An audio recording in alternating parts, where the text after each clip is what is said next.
اسمعوا هذا الخبر ولنبكي سويا على أنفسنا.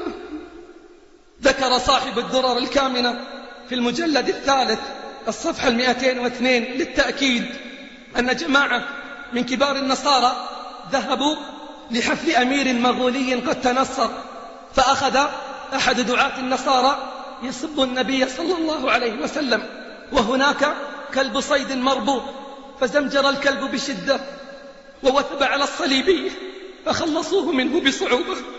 فقال رجل منهم: هذا لكلامك في محمد.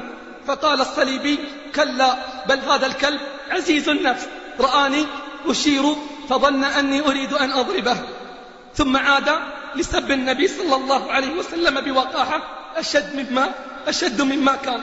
عندها قطع الكلب رباطه ووثب على عنق الصليبي وقلع زوره، فوثب الكلب بعد أن قطع رباطه ووثب على عنق الصليبي وقلع زوره في الحال، فمات من فوره، فأسلم نحو من 40,000 من الوفود.